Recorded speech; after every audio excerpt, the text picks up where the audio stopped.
And it doesn't matter where you live in Oregon. You're eligible for our scholarships, right? And I want you to know that. I want students on your campus applying for our scholarship, Rick. We belong to you and our resources belong to you. We can tell you more about the Urban League of Portland if you want to visit our website at ulpdx.org for the folks that are in the room. My staff is here. If you haven't had a chance to talk to them already, please do learn more about us. And those folks who are watching online, you can also follow us on social media. We try to tell our stories, and we're getting better and better at it. One of the stories I want you to know, though, is that the Urban League of Portland was voted the #1 nonprofit to work for in the state of Oregon.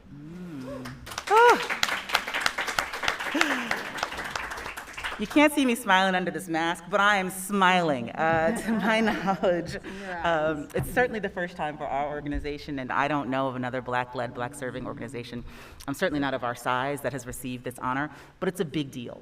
We doubled in size during the first year of the pandemic. That means from a staff of about 47, we are now a staff of more than 100 people. That's a really hard thing to pull off when you're working remotely and things are challenging and difficult and there are barriers. We did that and we still managed to be the best, which means our culture is intact and the programs and services that we deliver to our community are really still meeting the mark. I'm so proud of that. As a daughter of this community, I'm so intensely grateful that we've had the opportunity to serve in the way that we have. So I can't resist sharing that with all of you. But now it's time, I think, that we get to the heart of the matter, shall we? As we begin our conversation this evening, I'll let you know that we're going to be taking some questions, and so folks online have sent us some, and they'll be sending some others, and I hope we'll have a chance to hear some folks in our audience. We also have the Urban League tradition of highlighting local organizations that are doing the work on the ground in your communities each and every day. It's an Urban League practice to uplift and to highlight folks who are doing the work. I believe wholeheartedly that the Urban League doesn't need to do something that someone else is already doing well. Right? Oh, that looks like fun. We should do that too. No, if it's already being done well, we can support, we can encourage, we can be a partner. That is our goal, not to Bigfoot, not to step in and try to take the place of those organizations. So tonight, we get to uplift a couple of organizations that are really doing the work in Southern Oregon on a day-to-day basis, because we want you all to know who they are, and hoping that we give them more attention, so folks who are in other regions of the state who might want to support their work will be able to do so too. So look forward to that. All right, y'all, shall we get into our questions? Sure. All right, well, let's do it. As we get started, I want to say the name of Aiden Ellison. Aiden Ellison was a Black kid, a teenager, who was murdered in Ashland. And yeah, sure, I'm a lawyer, so I get it. His killer has not yet been convicted of murder. That's all right. I can say it. He was shot and killed by a white guy named Robert Keegan. And for those of you who don't know,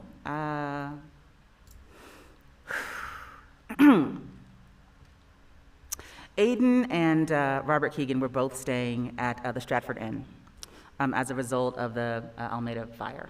Right, so they were both sort of fleeing trauma and harm, but one of them survived it, and Aiden didn't. He was playing loud music in the parking lot. Robert had a problem with that, asked him to turn it down. Folks say there was an argument between the two of them, and Robert shot and killed Aiden as a result. The amount of hatred in one's heart to do such a thing is just sort of, it's incomprehensible to me. But this is a story that we've heard again and again in community after community, right? Something that should have been nothing at all, that should have been a passing moment, perhaps an irritation, turns into a deadly situation. And often it's for a Black or brown young person who is not empowered in that moment to save their own life. They are killed at the hands of someone who thinks they have the right to do it. Perhaps very much because of the color of their skin and the colors of the skin of their victims. As I sit here, I wouldn't want us to begin this conversation without thinking about Aiden Ellison and without talking about him. I know that this community has been very hard hit by that murder and sort of the aftermath and the conversations that have been taking place. I also know that many people in the community want more conversations to be taking place about why, right, how, and what happens next. That's really one of the reasons that we're here. So I want to talk to the two of you about what has been the impact of Robert Keegan murdering Aiden Ellison. How has it resonated in the community? How have folks felt? And maybe even what have folks done in response? Please, Counselor. Thank you. I'm happy to start this conversation with Aiden. What I saw is the initial impact was it doesn't happen here. It doesn't happen in our town. Well, it did. And as quickly as this young man's life was taken, all of the idea and thought of Aiden was swept under the carpet, and it wasn't talked about. As was mentioned earlier, he was killed at the Stratford Inn. To this day, there's no plaque. There is no memorial. There is nothing in Aiden's honor. I was shocked by that. However, I do want to thank the children and the students at Ashland High School who had the wherewithal to join together in truth to power, and they did their due diligence, and they came in front of council, and they went to the Public Arts Commission, and they said, this is what we want to do, and they did it. If you go down Mountain Street right now, you will see that. But I was saddened, and I was shocked. The man who killed Aiden became the victim, and Aiden's name was silenced. And that will happen no more. What the students to Truth to Power did was the first, and we will see more in memorial to Aiden. You know, it's interesting because the business that I run, I bring in a lot of people from out of state, you know, and they come and do their work on our stages at OSF, and they're here for, you know, sometimes 10 months of the year, and some every year for 10 months. So they practically live here. For the ones that are coming in that are new, with the murder of Aiden Ellison, I got more questions about whether or not it's safe for them to come. Where people were really concerned about whether or not Oregon, with its history, both past history and more recent history, was a place for people of color, for trans people, for queer people, for disabled people. And that's just on that one murder. You know, what's so tough about it is that, you know, that week, I was invited into one of my neighbor's homes. This is a rare occurrence for me here. This is rare. And they were like, well, how are you doing? And I was like, I'm having a tough time. And they said, why? And I was like, what? Really? You know, I was like, there was a murder here of a young man by a white supremacist. And the newspaper reported it as if we were supposed to sympathize with the man who murdered a boy. And then I'm in a conversation with you, and you don't even know what happened. So it's like it only happened to me, because it didn't happen to you. And that's the level of apathy here. So for the communities of color that live within the realm of the organization that I run, it's a real thing. It's a tangible thing. People ask about whether or not this is a safe place for them to come and spend their time doing their work on our stages. And then you have this other community that's like, huh? What happened? We don't know. We don't remember. And that's really a tough dichotomy to shoulder. Yeah.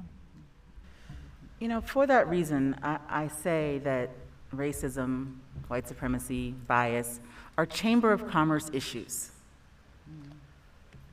They're economic issues. I don't need you to love me. It's all right. It'd be nice. We could all love each other. But it's okay if you don't. What I need to be able to do is to feed my family and house myself and to dress myself and to live my life in this community, and we all know that that takes dollars and cents. Whether you own a business or you sell real estate or you run a school, You need customers. You need butts in seats at the theater, and you need students in classrooms, and these are economic activities, right? Just like riding a bus in, Selma, Alabama was an economic activity. So are all the many of the things that take place here in this community. And when you have world-class talent asking, well, is it safe to come and work there? The folks who care about dollars and cents in your town really ought to be worried about that. The best of the best say, yeah, no, I don't want any parts of that place. Then what do you get? You get second best? You get third best? Do you even get the best? You just get who's willing to come eventually? You get people come here and they live in fear. They come, they do come. And some of them come just because I'm here. But they do come, but they live in fear. Here in this town. So think about that for a minute. So the best and the brightest are coming, but they're not able to experience the full joy and the breadth of what this community has to offer because they're afraid to be out on the streets. They come because they've got a connection to it and they've got a connection to the work, but they're afraid to be here in this beautiful, beautiful place. What a sadness that is. And it also means, of course, they're not likely to come back just for fun, right? It probably means they're not likely to tell their friends and family, hey, you know where you really ought to check out? What they might say is, oh, I wish you could go there, but it doesn't feel safe to be there. In the wake of Aiden Ellison's murder, the wake of George Floyd's murder, Breonna Taylor, Ahmaud Arbery, because, violent, terrible things happen all around the country, often to Black and to brown people, many folks did, perhaps even your neighbors, woke up and said, oh, this is my country. This is happening in my time. I don't have to think about what would I have done back in the day when X happened? How would I have responded to that civil rights issue? We live in this moment, and people are able to say, wait a minute, what can I do in this moment? How can I become an anti-racist? What can I do to make things be different? I feel like more people are saying that. They're certainly saying it more frequently to the Urban League. We're hearing questions like that. And I'm sure that some people in our audience tonight are asking themselves the same thing. We're not gonna have all of the answers here tonight, but maybe a few. Counselor Jana, will you talk about what folks can do to get in the game? Absolutely. After the murder of George Floyd, I said I took it personally, and I always take the murder of a Black or brown-bodied person personally. Many people came up to me and said, Gina, what can we do? What can we do? One word, educate yourself. Educate yourself. Know American history. Know Black history, because Black history is American history. Educate yourself, your children, your neighbors. And when I look at, other people had asked me, so being on council, being in government, what does that look like? People have marched, people burned down neighborhoods, people are angry. And my answer to part 2 of that is everybody get on your computers, write up a letter, send it to your local government, your federal government, and tell them, we are not going to live in a racist community. And you have to send this letter every week. If it's the same letter, I don't care. Flood their emails. Let them know we are not going to accept this. Not tolerate it. Look up tolerate in the dictionary. We are not going to accept this. And so when people ask me, it's education. Be mindful, teach yourself. We live in a world of Google. Everything is right there. Yeah, I'm a little less, I don't know, maybe that's, I'm a little pessimistic, I don't know. I'm laughing a little bit under my mask because my real answer I'm gonna give you is, you tell me.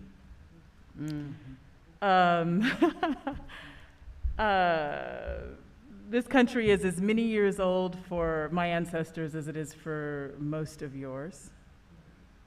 So you tell me what to do.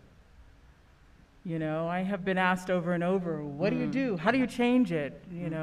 What do we need to do to be different? You tell me. You actually need to do the work to change. You know, I can no longer give out the advice, you know, because I actually have not seen it shift. So you must know something I don't. You know, if it's up to me, I joked with somebody recently who asked me what to do about something that was happening, and I was like, do you think as a black woman I have like a manual that I pull out and I turn to page 40? I'm like, look, it says do this right here. That's not how it works. In case of racism, follow these steps. Exactly, you Yeah, know what I you mean? never Like, that's not know. how it You works. never You actually have the answer inside of you, and it has to do with accessing your empathy and your basic humanity. What kind of world do you want to live in? What kind of world do you want to leave behind? Who are the people that you want to touch, right? And how uncomfortable are you willing to get in order to make sure that people can live free? We live in a town that has the name of this street. This is interesting. So I do a little research when I move to a place, and I was like, this is something my father taught me. My father was a member of the Freedom Riders, and he recruited young people in 1964 to get on those buses, in 65, right? And he was like, look at how a place treats their indigenous and native people. And that'll tell you how you're gonna get treated. Cause that's the line, right? If that's okay, then everything's okay. And we live in a town that has a dirty name that we just drive down to go to the winery. Like it is okay with us. We just shrug our shoulders, right? I don't even use the name of the street. I don't say it out loud, right? So as long as we're okay with that, then Aiden Ellison's death is normal, and so is George Floyd, and you might have a little protest in town square, but you're not gonna do very much to change it. So my answer is, what do you think? Something that I've said before is that if black folks could have ended racism, we would have done it years ago. Come on. It would be well behind us. That's my job, right? I'm a racism firefighter. We run toward the N-word when it's shouted loudly. When the fascists are marching through downtown Portland, well, that's the time that we have to be there. It's an interesting choice of profession for me. I thought, I'll share this with y'all, and I think we have a question coming in from someone watching online. But when I was a kid, when I was 11, 12 years old, I thought racism would be over by the time I was 35. I thought all the racists, the people who killed Martin Luther King and whatnot, would be dead in their graves, and all the smart, people would be on, moving on with life. I believe that. So I worked very hard as a kid. I was part of the NAACP, and I organized, and I did, voter registration and get out the vote, and I participated in all these activities as a kid, working hard because we're gonna, stamp this thing out, and then I can get on with my life. I never intended to run a civil rights and social justice organization for a living, because this wasn't going to be a thing by the time I reached this age. Maybe as a museum, as an artifact. And I'm the daughter of a historian, of a sociologist, of a mental health therapist, of educated people who well exposed me. And somehow I still managed to believe that was true. I didn't know that old racists helped make new racists. I didn't know that it's not just about people and individuals, it's about systems. Now, the thing that I have learned since then, of course, is that people build systems. People build systems. We live within them, sure, but we're the ones who maintain it. So when I hear someone say, well, I wasn't alive when X happened, that's all right, you're alive now. So what are you doing about it? And we all have a part to play in it. It's just a matter of whether we choose to pick it up. So before we go to this question, let's talk about the issue of comfort for a little bit, because you mentioned that, right? How comfortable are you? How uncomfortable are you willing to be? My answer to this question about how to become an anti-racist, how to actually do the work, because it's not enough, folks, right, just to not be racist. I am not a bigot.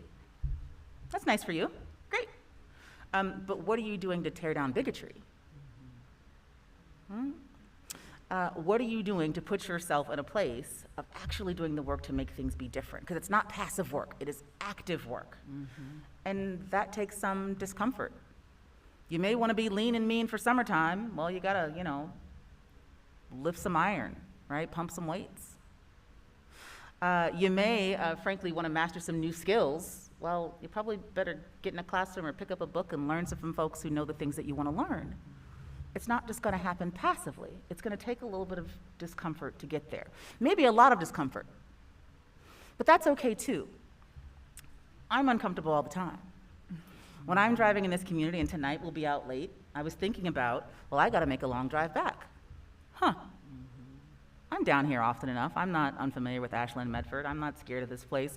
But, you know, even at my big age, my dad wants me to call him when I get back to the hotel to make sure I'm safe. He doesn't do that everywhere I go, but tonight he really wants to make sure of it, right? He's uncomfortable while his big grown daughter is out doing her job. I'm uncomfortable all the time.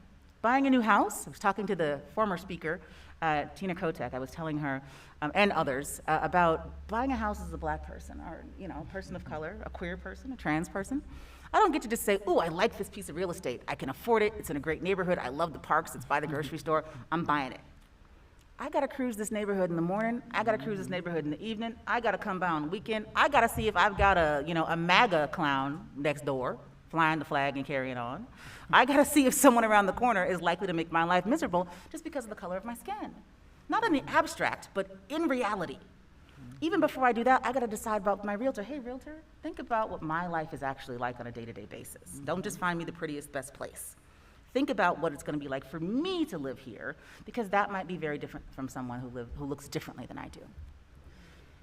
Think about that for yourselves, what it might be like to live in someone else's shoes. Think about what you might do to make life different for yourselves and for your neighbors. And I say for yourselves because people often think, and y'all, I want to hear what you think about this, that racism affects folks who look like me. Racism is a problem for black people, it's a problem for brown people. Bias is a problem for queer people, it's a problem for trans people, it's a problem for disabled people. But, you know, not me. Y'all, racism affects us all in really awful ways. I talked about the Chamber of Commerce issues earlier, right? Just the basic sort of economic issues. I don't know, America, capitalism, that seems like that would be a big mover for us, but it's not. But if our best and our brightest, if our friends and family can't do all the things that they would wish to do to help them live lives that are amazing, that help them thrive, that impacts all of us. If you can't get the best students, if you can't get the best teachers, that impacts your school.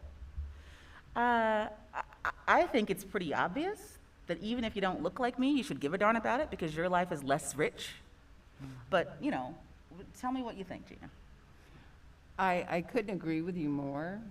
I remember at one point a group of union people, workers, went against what was proposed because, oh my God, if it went through, then black and brown people would benefit too.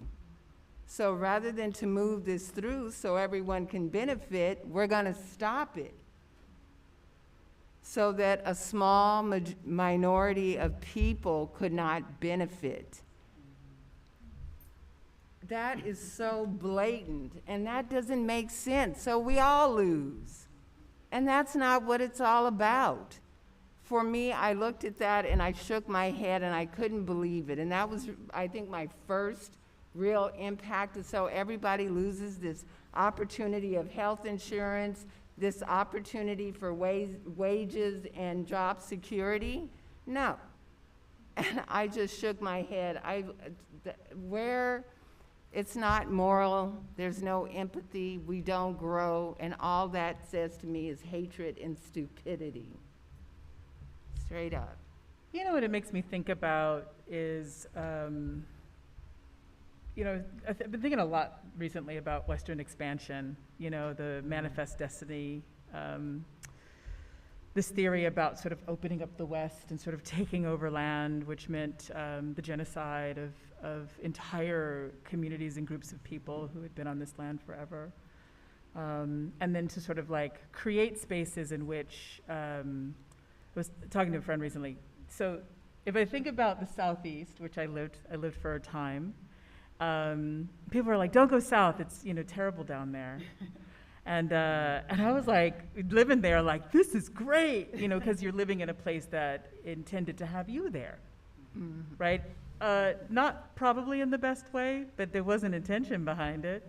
When you live in a space that actually had the intention for you not to be there, it's palpable, and it's coded, and it's in every part of society. So it is in the streets, it is in the trees, it's in the air, it's in the schools, it's in people's homes, it's coming up in the water in your faucet. This idea that you're not supposed to be here, right? I was in Portland recently and working on a piece there, and somebody let me know that the Klan had come to Portland sometime in the early 20th century. And I was like, why? And they said to fight back the Jewish people and the Catholics. And I was like, wow, so this was also a place that didn't intend that either.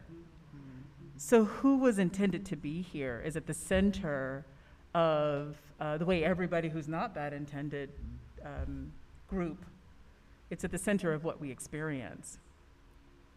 If the basis of the way a state was created was you start with genocide and then you create exclusion laws to make sure that only a very specific group of people can be here, you can't later on ask, why is it still like that? Unless you've gone back and determined that you wanted to change the things going forward, but you have to know what it is that you're changing. And it's not on the surface.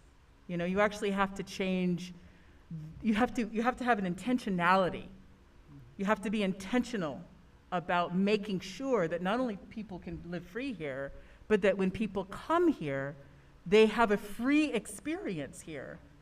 And then you have to recognize what is embedded into the way that the society functions that does not allow for people to live free, that makes it normal for the decimation of statues, for swastikas to be put up in places, for random use of the N-word. It makes it normal for that to happen. So all we can do is suck our teeth and say, that's terrible, I'm so sorry, right?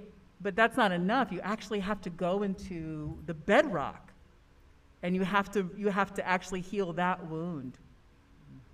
And so when I think about it, I think about that. The way you go look for a house in the state of Oregon is very much connected to Western expansion. That house was built in the idea that you would never, ever, ever, ever want to live in it. That's very specific. That's very specific. I knew we weren't going to have enough time for this conversation because there's so much to say and to talk about. But I'm a time-challenged person. I think I can do anything in like 15 minutes: wash my hair, get dressed, make it to the office. So we're just going to do the best we can tonight. I thought of something that happened. I don't know. It's been a few years now. But I was out in Pendleton. We go to Roundup. The Urban League is at Roundup every non-pandemic year. We'll be back at Roundup again this year. Pendleton Roundup is the biggest outdoor rodeo in the world, which is kind of a big deal for a place like Pendleton, Oregon. But the first winner back in the day of the Roundup was a black man, as the story goes, George Fletcher. You can see a statue of him in downtown Pendleton, but he wasn't allowed to win because he was black. Whew, my Lord. You can ride the Bronco and you can rope the steer and you can do all the things, but you still don't get to win because you look like me. How outrageous is that? Years later, though, you get a statue downtown. So we go to Roundup to let folks know all of Oregon belongs to all of us. This history really is all of our history, and we get to enjoy it and embrace it and all these things. And I get to meet lots of great people. Well, I met someone who was living in Washington at the time with his family, but he was a fifth-generation Oregonian. And he was telling me a story, and we're, connected and relating. His parents had been, ranchers and farmers, and he was sort of the first generation to not be a farmer. And he actually rented hay. That was his business. He rented hay to people, like hotels want to do a fall-themed activity, and they need some hay. He'll bring it, you have it for 2 weeks, he comes and picks it up, he takes the hay back, and he feeds it to some animals. I was fascinated by this. It's like, I've got hay at my home. May I rent hay to people? Is this a lucrative profession, sir? I am very excited about it. Halloween, it's a big business to rent the hay bales? Okay, fascinating. But one of the things he was saying, because I, lead a civil rights organization, was, well, I'm a fifth-generation Oregonian, and I think people just need to, meet each other and get to know each other better, and then all these problems will be solved. what I mentioned to him was that, well, 5 generations ago, my family wasn't allowed to live here, right? We couldn't be landholders. So you and I actually didn't start off on the same foot. Now, I've done a pretty good job for myself, and we've managed to catch up, all right. But imagine had I gotten to start, 5 generations ago. Whew, my guy, you'd be working for me. Yes. Maybe. Right? It was a great conversation. We had a lot of fun. I mentioned that to say, when I think about anti-racism and I think about where we start, I don't start today. I don't start with when the institution woke from its slumber. Oh, well, we used to keep women out of this profession, and we used to keep Jews out of that profession, and we used to, right, this labor here was redlined in those ways, and now we realize that it shouldn't be that way, so starting today, we want to make things equal. Well, let's go back. How many women were excluded starting back then? Let's start the clock back then. How many black folks were kept out of, X? That's when I want to start the clock. Because then we can look at the problem more holistically, not just today, but from a larger perspective. So we can really dig into the bedrock that you mentioned, and really be about the matter of fixing, making better, and not just putting, lipstick on a pig. That's the way I think about it. We have a question coming from someone who's asking, and my notes are on my phone, so pardon me, y'all, I'm not playing Candy Crush here. The question is, as a person of color living in rural Southern Oregon, how do you do DEI and racial justice work publicly without risking becoming a target? Woo. Well, as someone who, my daddy will hate this. I'm sorry, Daddy. As someone who sort of makes herself a target for a living, it's my job, right? But I choose it. At the same time, though, I walk around in the skin all the time as an Oregonian, so it's also just my life. And in some ways, that makes it less scary for me to choose it rather than just be subject to it. Now, granted, I live in the Mid-Valley, and it's a little bit different for me. It's also different because I'm trained for this work. I do it on purpose, and I learn all the things I can learn to help keep myself safe emotionally, mentally, but then also physically. There are certain precautions that we often take. For example, at the Urban League of Portland, our headquarters in North Portland, you will only find one Urban League sign. You won't see a Black Lives Matter sign. You won't see a picture of Ahmaud Arbery or Breonna Taylor. I don't festoon or adorn my building on purpose, even though we work in the heart of historic Black Portland. I don't want my building to become a target. I don't want to invite people to, harm my staff. I don't. We're not that hard to find as it is, but I don't encourage that in those places, and that breaks my heart. Right? That should not have to be that way. Another colleague of mine has purchased anti-ballistic windows for his not-for-profit organization. Anti-ballistic windows, because he has a youth program that serves Muslim youth, and he can't risk it. You know how much more that costs? But it's what he's got to do to be able to serve the people he serves. So, I understand the question. You wanna jump in on this, Nataki? I'll be brief about it, though. I feel like, some people are in their jobs, in their line of work, and that's what sort of brings that to you, this need to sort of think about safety from violence. But then you think about Aiden Ellison was not at work. Violence is a part of your existence as long as you live in a community that says it's okay. And what that means to me is that means it happens to all of us because we allow it, whether or not that's your job, right? So with the sort of clear threat of violence, that's one way that you might experience it, and you have to do something about that as well. And then there are all these sort of, they call them microaggressions, but really what they are aggressive attempts to let you know that you don't belong. So the year after Aiden Ellison was murdered, there was a Black man who was a gas station attendant here locally, and so he was beat up by random people. Random, really? And so there's violence there, and that kind of violence, when you live in a place in which that is normalized, you hold that in your own body, and you think, oh, could that be me? What happened to one of the company members at OSF in 2019, Tony Sancho. He was walking home from hanging out with friends at a bar. OSF was his dream job. And he wound up handcuffed to a urine grate in a jail cell. that's violence. And so that violence happens to me because it happened to him. And so you kind of live in this constant state, whether it's your job or not. I was raised by revolutionaries, so I guess it's in my blood, right? I was raised with a certain kind of vigilance, so I had to know that anything could happen. I was raised with a FBI file, and when my brother started working for the State Department, he was like, just so you know, they still have your file. A file that was made upon my birth. Right, so They knew you were going to be trouble. Yeah, exactly, from the beginning. And then you have to sort of determine whether or not you're going to still do your work, and what it means to do that work, and So what it's you're sort of willing a to do it sacrifice. anyway. You have to do it. You have to just do it. I mean, my work is I make theater. I'm a theater maker. I make plays. I'm an artist. I tell stories and reflect life so that other people can experience through witnessing or reflecting their own lives, right? And that also, for some people, might be threatening, because when you're telling the truth, which is what acting is, sometimes people are threatened by the truth. And so you have to live with that. Let's shift gears a bit and talk about joy. Let's talk about the joys of being Black in Southern Oregon, because there are many. It is a beautiful community, and for those folks who aren't with us in the room, we've got an amazing view of the hills around this campus from where we're sitting. It is simply beautiful. So let's talk for a minute, Counselor Gina. You decided to serve this community, to be a public servant, to do all the work, and sometimes for no praise at all, and for complaints and people being mad at you because you didn't do the other thing and you're not doing stuff quick enough and whatnot. But you chose to live in this community and to help make it a better place. Talk about the joy.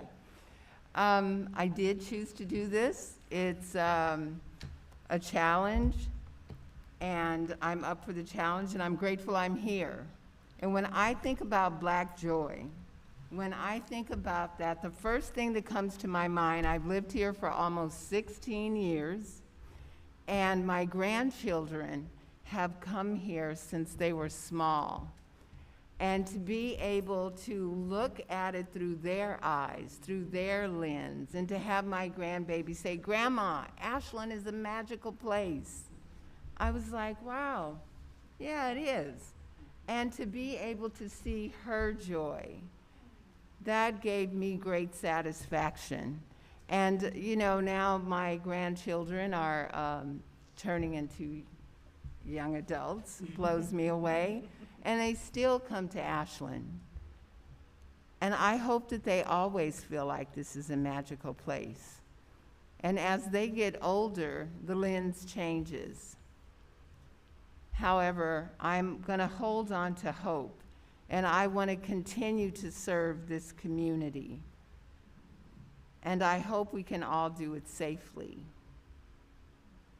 And I won't touch on other things because I was going to kind of touch on something that was said before, but time consuming, you take it away. Okay, so joy. You create joy for a living. Yeah, I do. I actually get to do that. I get to do my art and provide opportunities for other artists to come and do their most amazing work. My vision is to center the artist because I believe that they are thought leaders, and I have joy in everything that I do in my line of work. I'm actually pretty lucky. But I actually find joy in these other things, like if you ever happen upon a table full of Black folks and you hear them laughing deeply, just don't go over and say anything. Just recognize that that's joy, or dancing, Don't come over and say, if you're at the same restaurant that they are, what's the special occasion? Because chances are they're just having dinner just like you.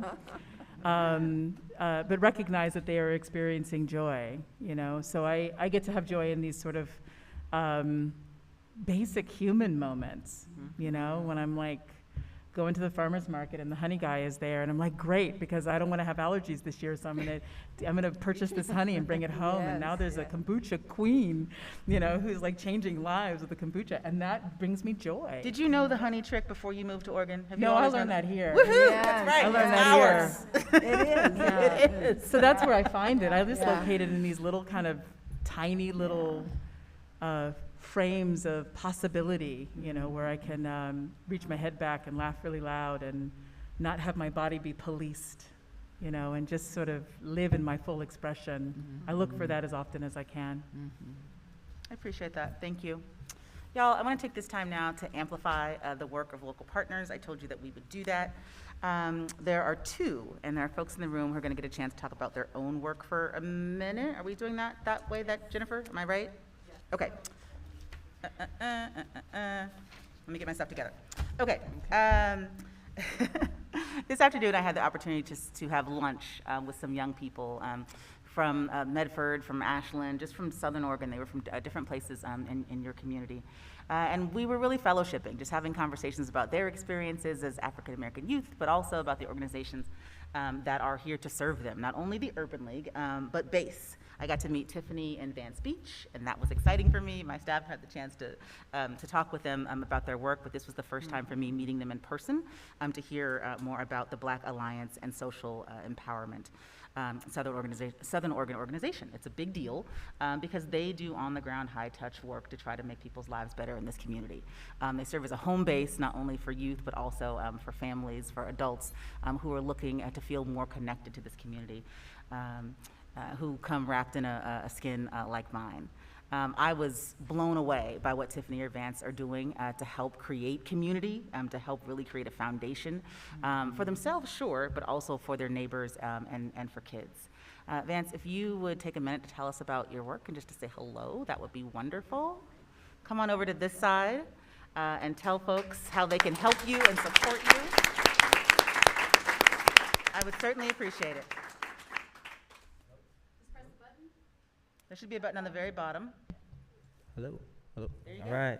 Thank you so much for having me. This is truly an honor to be awarded right now by the Urban League, who I told you earlier were the OGs of what we're doing. So thank you so much. Yeah, it's all about what these beautiful ladies are talking about today.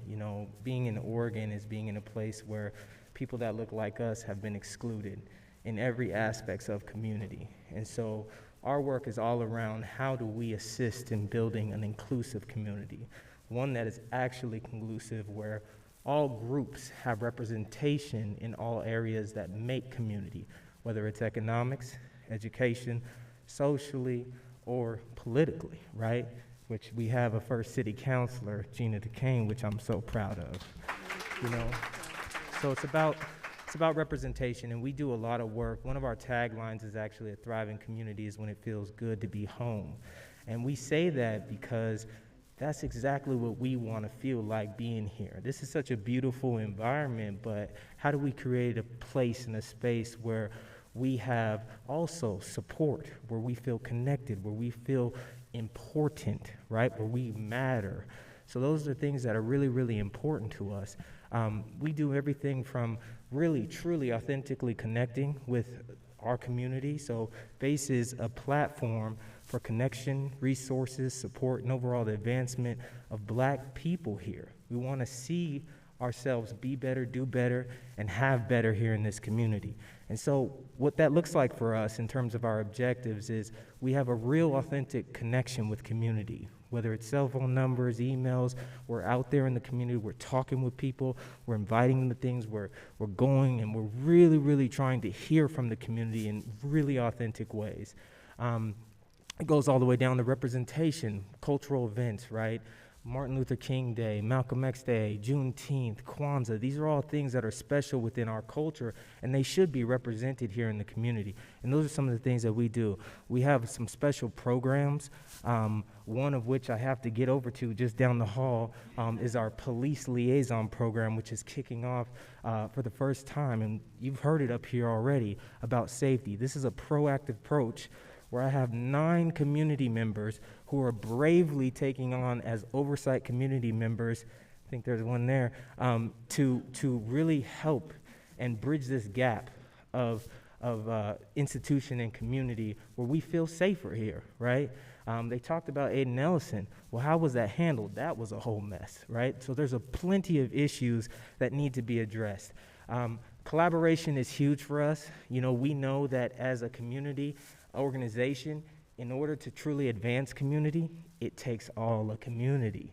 Okay, so synergy has to be there. And these are one of the areas that I saw as a big lacking piece when I first got here in 2007, looking for ways to connect with community. Everything was about in-groups. Everything was about people that were already a part of something. How do we get things out to new people? How do we include people more? How do we create a space and a place where everyone is thriving? That's where you have a great community. We can't have barriers. We have to let and allow people to have the full potential that they have. That's when we go above and beyond as a community, a whole community.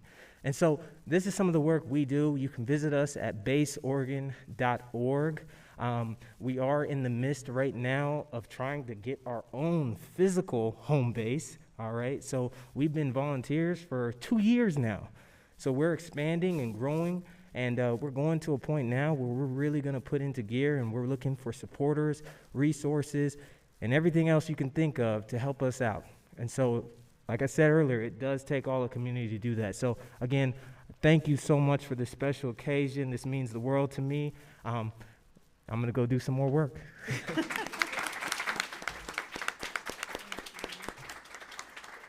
Vance, thank you so much for being here. Go do more work. Base.org. Baseoregon.org. Baseoregon.org is where you can go to learn more and to donate and to help support the work.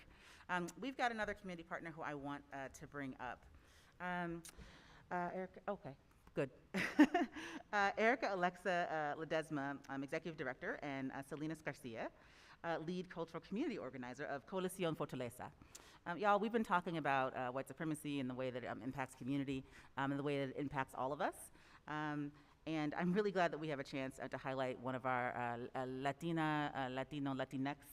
organizations who's doing the work here in this community in an intergenerational way, right, across age groups, across communities, for families and for people. And I won't talk more about them right now because I'll let them talk about themselves. If you would please come and share the story with us, I'd certainly appreciate it.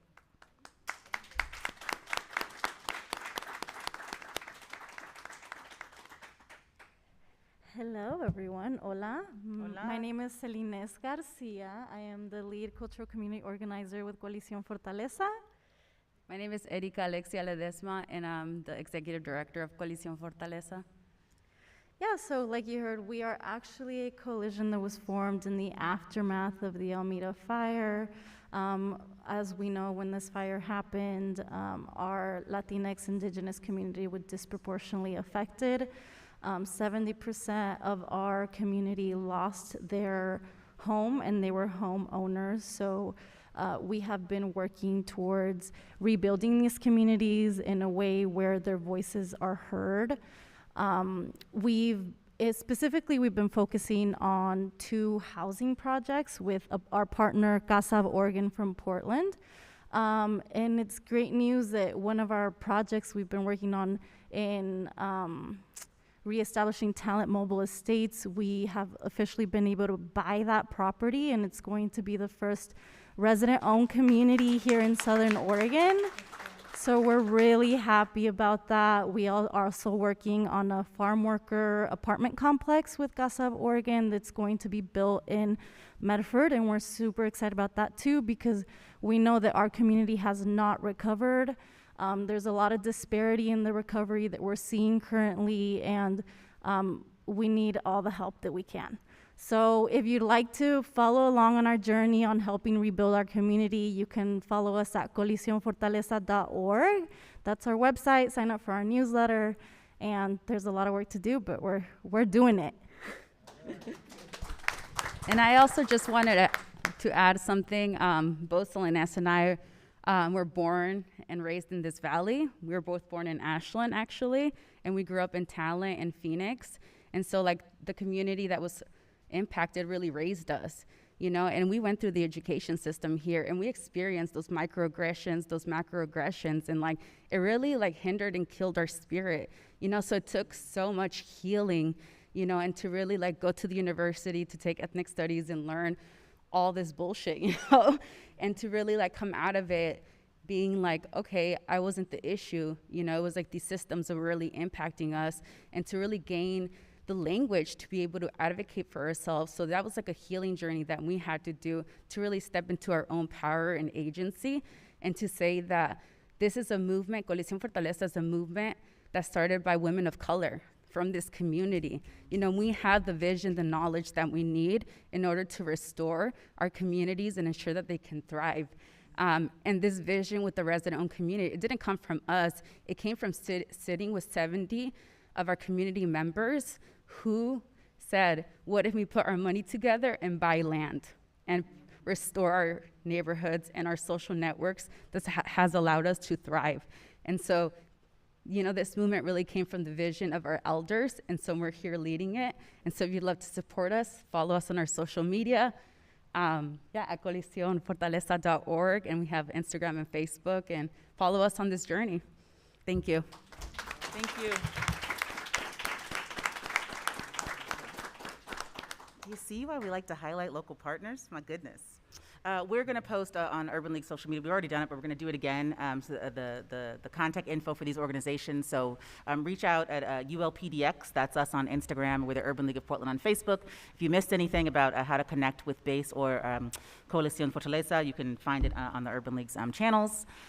Y'all, as we wrap up, I want to thank all of you who are here with us in person. It's a beautiful evening, and you could be anywhere else.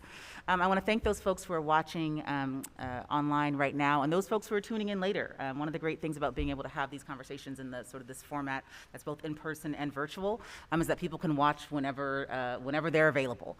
So thank you for making time to be with us today to participate in this conversation. But more importantly, for what you'll do next. I want to thank you in advance for stepping up, for doing the work, for becoming an anti-racist, educating yourself, for finding a way to become uncomfortable and do it anyway, for finding a way to help protect somebody else who's already in the work, both emotionally but also physically in a very real way, to make our community a better place. We all have it within us to make Oregon, to make our region safer, to make it stronger, to make it better. We really can do it. That's the great thing about a state like ours, where we don't have quite as many people as some other places do. Our problems, the fixes for our problems, are within reach. So I thank you for being interested in this topic, but I thank you even more so for doing something about it. I am Nkenge Harmon Johnson, the Chief Executive Officer of the Urban League of Portland, as I have been for nearly 8 years. It's the honor of my life to do this work and to work for all of you. We are your Urban League. Don't hesitate to reach out and touch. We are responsible to you, and we are responsible for you, and we are proud and happy to be so. Councilor Gina DeCane, thank you so much for joining us in this conversation, for welcoming us into your community. It means a lot to be here with you today. My sister, you're certainly welcome. Director Nataki Garrett, thank you for welcoming us, and I look forward to spending some time with you this evening as we go on to yet another event today, where we get to sort of fill our hearts and our minds with work on your stage. Thank you so much for joining us tonight. Thanks for having me. Good night, everyone. Thank you. Thank you.